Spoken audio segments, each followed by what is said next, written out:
আপোনালোক সকলোকে মই মোৰ ইউটিউব চেনেল এডুকেশ্যন এণ্ড এণ্টাৰটেইনমেণ্টলৈ স্বাগতম জনাইছোঁ। আজি আমি আলোচনা কৰিব ওলাইছোঁ অহাকালি অৰ্থাৎ 27 অক্টোবৰ দেওবাৰে ৰাজ্যখনত অনুষ্ঠিত হ'ব লগা চতুৰ্থ বৰ্গৰ পদৰ লিখিত পৰীক্ষা সম্পৰ্কত। প্ৰাপ্ত খবৰ মতে উক্ত দিনা 5023টা পদৰ বিপৰীতে 13,79,132গৰাকী পৰীক্ষাৰ্থীয়ে এই লিখিত পৰীক্ষাত অৱতীৰ্ণ হ'ব। দুটা পৰ্যায়ত অনুষ্ঠিত হ'ব লগা এই পৰীক্ষা 27 তাৰিখ দেওবাৰে ৰাতিপুৱা 9 বজাৰ পৰা 11:30 বজালৈ প্ৰথম প্ৰশ্ন কাকতৰ পৰীক্ষা আৰু আবেলি 1:30 পৰা 4 বজালৈ দ্বিতীয় প্ৰশ্ন কাকতৰ পৰীক্ষা অনুষ্ঠিত হ'ব। ইয়াৰে প্ৰথম প্ৰশ্ন কাকতখন উচ্চতৰ মাধ্যমিক পৰীক্ষা উত্তীৰ্ণ প্ৰাৰ্থীৰ বাবে অনুষ্ঠিত হোৱাৰ বিপৰীতে দ্বিতীয় প্ৰশ্ন কাকতখন অষ্টম শ্ৰেণী উত্তীৰ্ণ প্ৰাৰ্থীৰ বাবে অনুষ্ঠিত হ'ব।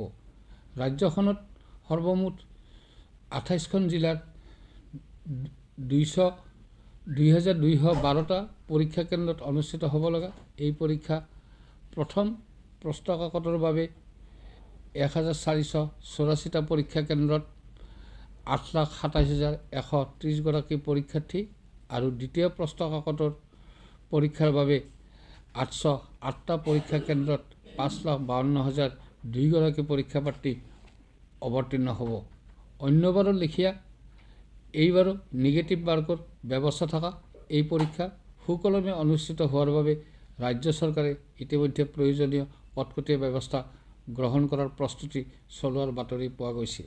তাৰে অংশ হিচাপে উক্ত পৰীক্ষাৰ দিনা ৰাজ্যখনত ৰাতিপুৱা 8:30 পৰা আবেলি 4 বজালৈ ইণ্টাৰনেট সেৱা বন্ধ ৰখাৰ ব্যৱস্থা কৰা হৈছে। আমি এই প্ৰাকখনত পৰীক্ষাত অৱতীৰ্ণ হ'ব লগা সমূহ পৰীক্ষাৰ্থীক শুভকামনা জ্ঞাপন কৰিলোঁ। আশা ৰাখিছোঁ তেওঁলোকে মনে ভবা ধৰণে কৃতকাৰ্যতা লাভ কৰক। ভিডিঅ'টো কেনে পালে জনাব। ভাল লাগিলে ভিডিঅ'টোত এটা লাইক কৰিব আৰু এনেধৰণৰ ভিডিঅ' পাই থাকিবলৈ অনুগ্ৰহ কৰি মোৰ এই চেনেলটো ছাবস্ক্ৰাইব কৰি থ'ব। ধন্যবাদ।